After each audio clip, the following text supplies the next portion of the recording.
Good evening, good morning, good afternoon, wherever the hell you guys are located. This is Alex Ditton. I'm with Underground Noise Webzine. This is webisode number 33. Hit that subscribe bite. Yeah.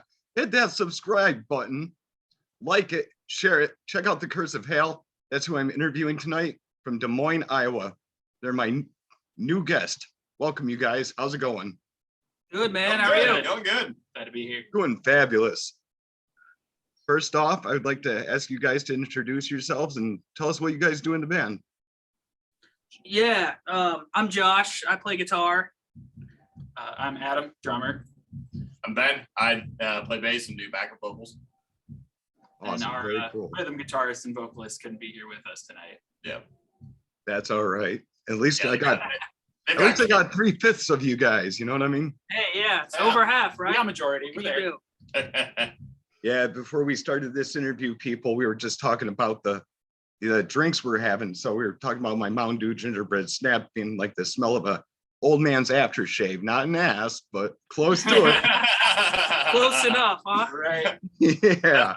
Never get recorded. Yeah. Well, I had to put that on the air, so why not, you know? Oh, yeah. Classic. So anyway, first off, I'd like to ask you guys, who are your influences musically? Well, that's a good question. I mean, yeah, one thing about us I think that's a little unique is all of us seem to kind of come from different backgrounds. Like I'm a big death metal guy. That's kind of where I came from. Obviously getting into music, it was just, the normal guys like the 80s dudes like Van Halen, shit like that. But yeah, I mean, I'm a death metal dude, so Death, Arsis, shit, gosh. Tons of bands, Necrophagus, yeah. About as death metal as it gets. Adam? My whole background with anything getting into heavier music started pretty exclusively with punk stuff and then segued on over into metal from there when I met Josh actually like a decade ago. And I picked up a lot of the same sort of influence that he got, that same straight death metal, your Black Dahlia Murders and stuff like that. Really big into a lot of progressive stuff too. So kind of float all over the place, but that death metal's still the core of it for sure. I'm just like a lot of Celine Dion and Bon Jovi. The real classic stuff. Like the more Canadian, the better. Yeah. But personally, Bon Jovi is not Canadian. Bon Jovi is not Canadian. No, that guy seems like he's from New Jersey for some reason. He is from New Jersey. He is. Hey, that would do it. That was actually good. That was a good pull. The New Jersey Cowboy. How about that? Yeah, there we go. Wait. Is that his title? I guess he says he's in a cowboy in certain songs, but I don't know if he's a cowboy. Enough to count, I suppose. Gonna have to get him on the show. Yeah, Only right. way to find out. New goals. Yeah. Yeah, kind of similar to these guys, but less death metal. Lots of progressive stuff. Like it's really huge into Between the Buried and Me, Periphery, Protest the Hero, and then just kind of anything high energy, high volume for the most part. Sure. This might sound kind of odd, but if we could ruin one band's name by replacing it with an ass, I'll start Old Man's Ass instead of Old Man's Child. Not bad. I mean, between the ass and me, I don't know. That's good. That's good. I don't know why, but Ass of God is the only thing that comes to mind. But that doesn't necessarily ruin it. That's still pretty good. Yeah. I do like that. How about this one? The Curse of Ass. Hey, I'm in. I mean, we probably call all sorts of shit. Oh man. Hail the Curse, Curse of the Hail. Yep, that's good. That's classic. Yeah. The Curse of Fail. Yep. I mean, yeah. We've heard it all, that's for sure. Oh yeah. Now, That that is was funny. reality a couple times. I was just trying to goddamn practice last week. Everything in this room broke on us. Yeah, we really like somehow breaking everything whenever we try to practice. I don't know how, but it happens. Pretty good at it. Yeah. And we show up here to do an interview, and there's sure enough a band jamming on the other side of the wall. Just That's They're awesome. just pounding away. That's fine. We can listen to them too. yeah. Also, I would like to ask you guys, who came up with the band name? Did you have any band names prior? And what made you choose the Curse of Hale as your name? So it actually started when me and some buddies started the band in high school, the drummer we had at the time had already had the name and he already had the first couple logos. He just had it done, and it just kind of worked. You know, it's man, in metal, it's just you can spend all day on Google trying to find something that's not taken. So, you know, we already had the logos. We're like, you know what, let's roll with it. And that's kind of how it started. And that would have been 2007, probably. So, yeah, we just kind of went with it from there. There wasn't really too many other ideas kicking around back then either. Just, we liked the logos especially. And we're like, hey, let's roll with it. There's something to be said too for being in high school and having a fairly professional looking metal band logo of your own and just not wanting to get rid of that because it's really cool. Because, you know, you're in high school and you're playing metal and now you look the part. So Now, when you guys recorded Primal Vision for your video, how long did it take to make that video, and where did you guys record that at? that was just What was the place called? it's the Hop on a phone or something. it's the Scottish Scottish right Observatory, downtown. I think. Consistory. Consistory. It's the place where the Illuminati meet.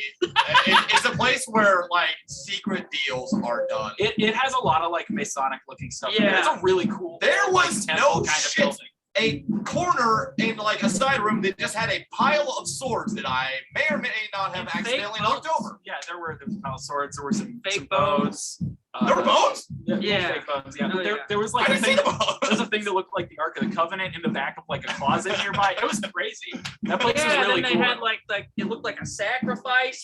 Fucking It was like an altar bench looking thing. thing. Yeah, It was, I think we may have seen an actual lich. yeah, there. it was neat. It was a cool place. cool place. It really didn't take us that long. I think we only booked, was it 3 hours? I think It was only 2 hours. Yeah. Yeah. So we but- kind of but got we- in and just went for it. Yeah, we would plus like 7 tear down. It was like 3 hours. Scared the shit out of the old ladies working there though. That Oh, was yeah. pretty damn funny. You know, it's a place that did typically do metal videos, and we just kind of rolled in, and like the few staff that were there that day kind of hung out on the other floors, and we were extremely loud upstairs, and then just got right out of there. That place was pretty chill though. The people working there were nice too. Yeah. It did look like a really cool video because first to me, it looked like an auditorium or maybe a concert hall, you know? Yeah, Oh, it's yeah. definitely That's the that's vibe. what I it's got used. from it. That's what it's used for. I don't know I think they just rent it out now. I don't know what they do in house as far as Yeah, I think we got a really good deal on it because it was coming off of like, you know, post-COVID stuff. So they were just like, give us an offer. Yeah. And man, I don't even remember how much it was, but it worked out. yeah, worked out really well. It was really nice of them to let us use it, and everybody was super cool there. Oh yeah. Yeah. Good, gorgeous place. That's cool. If I This is remember a- right, in the middle of recording, wasn't there a super gnarly hailstorm? Yeah, actually, Yes, we there got like was. halfway through finishing up that video, and we all started freaking out because it sounded horrifying outside, and it turns out there was a very intense hailstorm that day. Yeah, Wow. like golf ball size hail. Yeah, we got really lucky that none of our Wow. cars- I don't think any of our cars got too messed up. Ooh, Nah. someone Yours got got dinged. yours got a ticket. Yeah, I that's did right. get a ticket. Yeah, so it's this place parked downtown, but yeah, no, yeah, we got lucky with that. That's very cool. This is a question for the bassist. Uh, How do you keep your voice from when you do all that yelling? well, the key is to always be yelling. It's more kind of instinctual at this point, I think. No, but by the end of that session, I had like no voice left. It was, I don't really have any good advice. But like, there's actual techniques for screaming and whatnot to make it so you don't really damage yourself in any way. Like all like professional touring bands that are, you know, doing this every night, they all have the technique down to where it's, for a lot of vocalists, it's almost like an alteration of them speaking, but projecting while doing so. Mine is more me just destroying my throat in a tasteful sounding fashion, I think. I don't know. I'm just really loud and good at yelling, I guess. If that answers. Yeah, you do get lucky because your bass volume is already extremely loud. So Yeah, You just go up a little bit and you're right there. I started out at a 6. Yeah. You know, when I was watching the video for Primal Vision, it looked like a bone or maybe a vein was popping out of your neck. In the one spot, I was just like, Accurate. dude, that's incredible. Yeah, no. We played that song like 16 times, I think, and every single time I was belting it full force, even though that wasn't necessary. In theory, I could have just faked it. I could have just lip synced because it's a music video. Nah, I was screaming in every take. It made for a better video. We ended up with the vein. So Yeah, hey, there we go. I mean, did you even need a microphone for that? You know? The microphones weren't actually plugged in technically. So, but no, as it turns out, I didn't need a microphone because I could still hear myself perfectly fine. That's awesome. Especially the part where I scream "fuck," Yeah. and I'm sure the ladies downstairs heard that as well. I bet they were just like, what's going on over there? Get out of the door. Yeah. That's funny. That is funny. I like that. What would you guys say is your favorite song off the EP Shedding Skin? For me personally, it's Primal Vision and then Land Shark. Awesome. Well, shit. Thanks. I probably would say Land Shark just because I think it's my favorite to play. I really enjoy actually playing everything on this CD, and I think it came out everything came out pretty well, but I think my favorite to actually jam is probably Land Shark. That's a difficult one. Primal Visions is a lot of fun. But Hypoxia is just a constant fast-paced song. Land Shark slaps. Which one goes after that? Prevailer. Prevailer. Yeah. I'm either going to go with Countercurrent or Prevailer. We haven't actually performed either of them live that much, but like the more you play live, the more you start getting, in sync with whoever you're playing on the same side of the stage with, and like that's when the stage presence and the movement side of it starts really coming in. Countercurrent is the most dynamic song on the EP, so I may have to go with that one, but I do like the fact that you and me look at each other every single time at the beginning of Prevailer during the verse. Bum, bum. Yeah, oh, yeah. It's a great starting moment for that, for sure. So that doesn't exactly answer, but Oh, that's cool. It works. All for of me. my children are my favorite children. man, that's a lie. Yeah, I didn't know if you guys were drinking Mountain Dew or Fresca at first. That's why I keep seeing your cans up in the air. So it's all good. Oh, No, I yeah. wish I had some Fresca. Fresca does sound That good. shit sounds so Since good. I was a wee lad. So tasty. Back when I lived in New Mexico, I had tried this grapefruit beer. Tasted just like pure grapefruit. Couldn't taste the alcohol in it. That sounds Nice. amazing. I do not like grapefruit. I like things that are made with grapefruit, but for some reason I have no Actual interest grapefruit. in the grapefruit. Texture thing. I would be into that. That sounds good. Kind of like that soda that they used to make and they still make it. It's called Squirt. Oh Oh yeah. yeah. Hell yeah. Yeah. My mom's loved that shit. Yeah. I'm Yep, not that's gonna what that do it. beer actually tasted like, was Squirt. Huh. That's awesome. Sounds good. I think you guys would totally dig it. Yeah, I'm in. Right on. But I live in Georgia now, so makes things a little bit different. Yeah. How's the weather down there?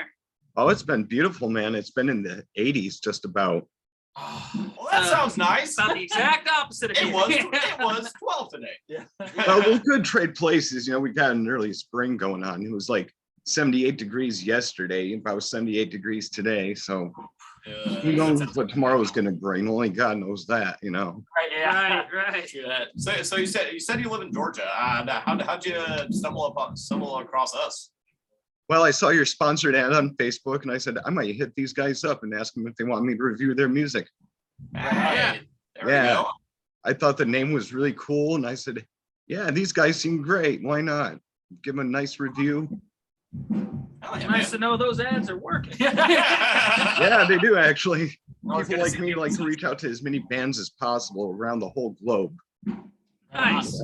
I've interviewed bands from like, for an example, the last one that I had with an interview was Chris Pervelis from Internal Bleeding.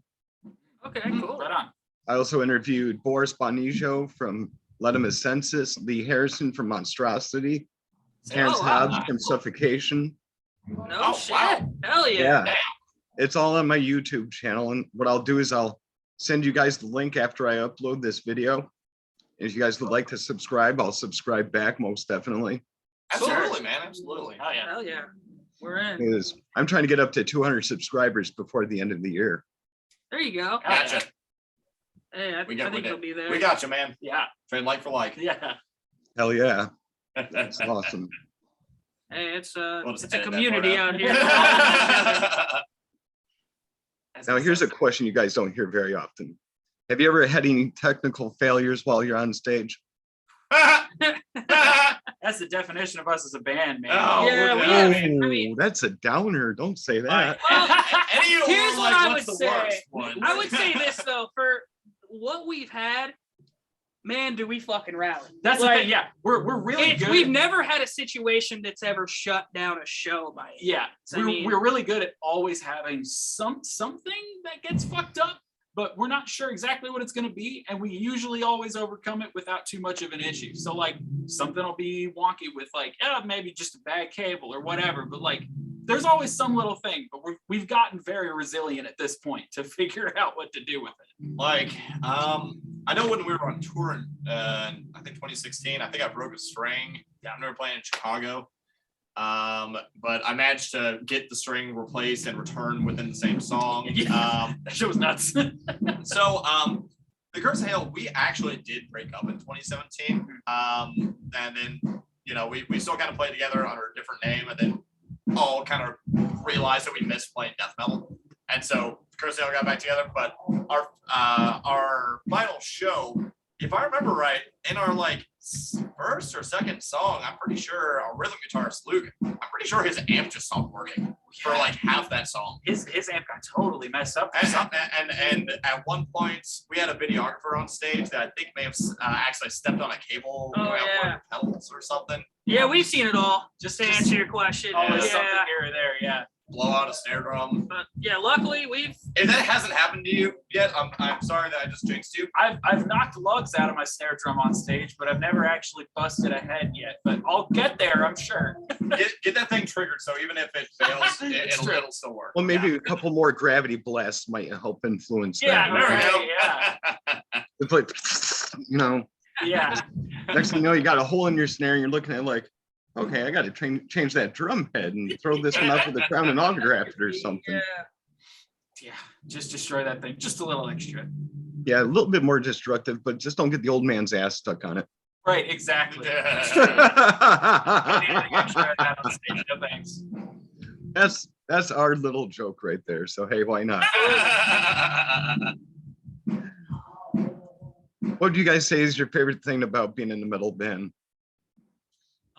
Easily for me, it's the energy Yep. live. I mean, it's irreplaceable. Yeah.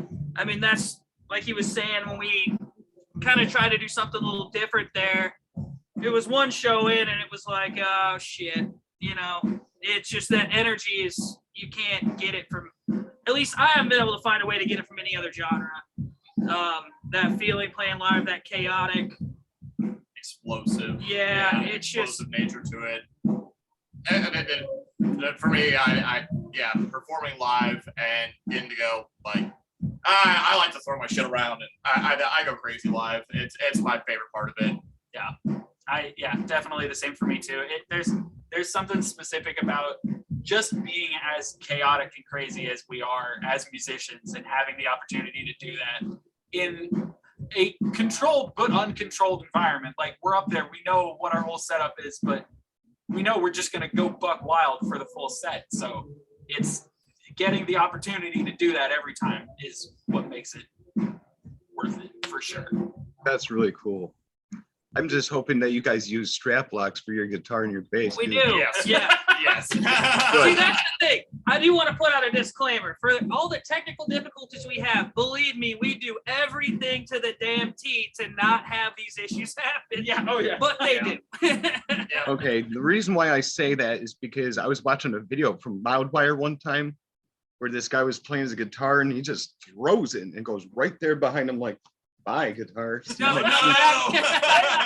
See you. Yeah, I've never been brave enough to do the full body swing before. I've thought about it, but I've also thought about breaking a headstock, and I'm not keen on that idea. It just made me laugh so hard. I'm just like, whoa, did that guy even know what he did? He's just like, where'd the There we heck go. go? That's good. I didn't need that anyway. It's fine. It's like, No, okay, see you no, next sorry. Tuesday.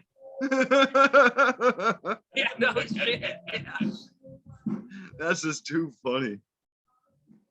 The next question I would like to ask you guys, what type of instruments do you play? Like the make of them?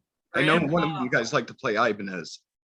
Yeah, I mean, primarily, I'm just really into like older super strat style guitars. So mostly like 90s Ibanez's, RGs is what I play. Luke is a big Ibanez guy, but for example, in the Countercurrent video, I used an old Yamaha RGX guitar, but or RGZ. But yeah, Ibanez. The last playthrough we did, we were actually using Jackson. So basically, we're just. I like the old stuff, and I just like what feels and sounds right. Yeah, and then as far as amps and stuff go, we just use 5150s, 6505s, and standard metal stuff. They don't let us down usually. That's really cool. I've got so my kit set up right now. I have a Mapex kit, and I have a Ludwig snare, super light snare, and I have always had Sabian cymbals. Pretty much the full setup is all AA and AAX. I like that kind of brighter sound. I will probably always have Sabian cymbals, but I know I'll flip around a little bit on my shells over the course of my life. But I like my setup I have now. It's a nice birch kit. A lot of attack for the kind of music that we play, so it comes out pretty good. I paid a lot of money for a pair of Axis pedals years ago, and those have never let me down. So that's also been my staple as a death metal drummer. I think that kind of covers all of my stuff. I've been playing a Dingwall NG5, I do believe, that I got a couple of years back, and I don't know if I'll ever get. Yeah, I'll probably get another bass at some point. But I didn't realize how cheap every instrument I'd ever owned was until I owned this thing, and it's like, oh, so this is what quality is. Right. And this is what it's like to own something that costs as much as a cheap car. Right. Yeah. And the electronics on the Dingwall are good enough that honestly, I could almost plug just directly into the PA system and wouldn't even need an amp. The dark glass preamps and the electronics are just insanely good. And it took a little bit of getting used to playing a fan fret bass on. So the low string between the first and the fifth fret is a huge gap, but thankfully I do have some big old mitts. So it's not too big of a problem, but that, and for amp and cab, I picked up an Ampeg rig a little while ago, and that's been doing pretty well by me. That's very cool. Now this is a question for Josh, but it's also for all three of you. Do you guys remember the very first instrument you ever played? Oh yeah. Yeah, do you remember Sam Goody Music Store, or the CD store? Oh yeah. Yeah, so I was 13? Originally wanted to play drums. Brother gets a drum kit before my birthday, so I'm like, shit, there that goes. So one day, I happened to be walking in after my birthday, walked into a Sam Goody with my parents, and I just saw this Epiphone starter guitar pack, just a Les Paul Jr., and I was like, this is it. And just went for it after that. So yeah, I still have it. Yeah, it works. Yeah, I pull it out every now and then. It's fun. Yeah, I think it's cool. I don't think I've ever seen that thing. Oh, that's great. It works. I can bring it up. I would have assumed that you would have sold it just because this guy has a new guitar every 2 weeks. So Well, it's like I buy it. Like if I find a good deal, I'll flip them, to get what I want. Like I said, I'm a gear nut, but I'm really into like the older stuff. So yeah, I'll do a lot of buying and flipping, selling, that kind of stuff with gear. But I keep the ones that stick around, and yeah, it's kind of slowed down actually for the most part. I kind of got kind of got the stable. Right. Keep it around 10. It's about all I can get away with. If I do any more than that, I'll probably get kicked out of the house. That's so. Yeah, you don't want that to happen. I mean, my first instrument that I played was piano. I was classically trained on piano since I was a kid, and that I still go back and play piano and keyboard fairly often. But as far as drums goes, my dad had this old kit from a company that I have never been able to find called Vex. I think I tracked down something that they used to be a long time ago, but I'm not sure. But we had this Vex drum kit, and it had its little cheap cymbals that came with it. And that was just this cheap little thing we had in our basement. My dad was always a musician, so it was just a matter of time before he bought some drums. But pretty well, as soon as he had those set up, I started messing with that thing all the time and ended up really liking it because, surprise, learning how to play piano teaches you rhythm. And then that translated over to being a drummer actually pretty well. Would you consider your father an influence to the music you write? I mean, for me, yeah, but that's also, as far as stuff with our band goes, I don't do a lot of the writing here in terms of what our actual song structure is. That's pretty much entirely Josh. As far as like my drumming stuff goes, I mean, yeah, in the way that he influenced how I learned how to play music at all, you know. Yeah, your dad doesn't do too many blast beats. No, he does not. My dad is a very classic rock man through and through. It's hard to do blast beats on a piano. Yes, it is hard. It's possible. That's some Rachmaninoff shit, but you could do it. That's exactly it right there. You got the right idea, man.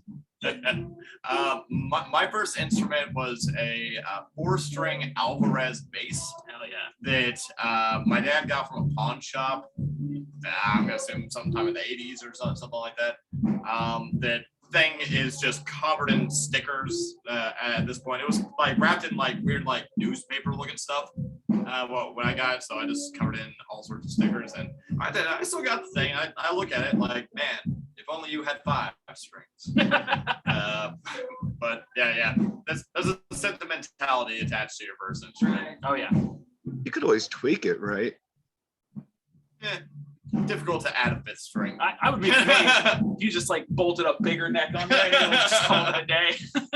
I've seen crazier shit, man. You get on Reverb. Oh man, I'm sure it's on YouTube. Weird shit. Someone have made some weird things like that for sure. That reminds me of Jared Dines, who has that Mountain Dew guitar. Yeah, Like 30 some strings or whatever. It's like, how do you tap and sweep and do that with all your fingers without a pick, man? That thing's fucking It's insane. I don't know, man. That shit was made for Inspector Gadget or something. Yeah. Inspector Gadget. Who knows? I remember those days all too well. Right. Going to be 43 in April, so that'll be interesting. We're all hitting. Don't look at damn, we're 42. Shit, Yeah, man. 42 and Oh wait, you are 42. Shit, Yeah, that there you that didn't work. Way to go, man. Got the white hairs to prove it, man. My wisdom Oh hairs. yeah. That's a lot of it right there. So, hey. Right. Well, guys, I really can't think of anything else to ask you, but I do have one last question. You guys have any last words for Underground Noise? Oh man, just one. We really appreciate you reaching out, man, and asking us to do this. And thanks for seeing the ad. Thanks for doing the review. Obviously, thanks for the kind words. We're glad you like it. Yeah. Hopefully, one day we can do one of these in person or something. You know, who knows? Yeah. World's crazy. So, but yeah, thanks for everything, man. We really do appreciate your time. And yeah, Absolutely. Ditto. Yeah, if we ever make our way to Georgia, we'll happily sleep on your floor. Fuck yeah. Awesome. I'll have to talk to the wife about that one. She'll probably let you in, let you guys sleep on the couch. Why not? why not? We're nice guys. It's all good. Yeah, you guys are welcome. Thanks for your time tonight. Hey, man, thanks. Yeah, appreciate it very much. Thanks for having us.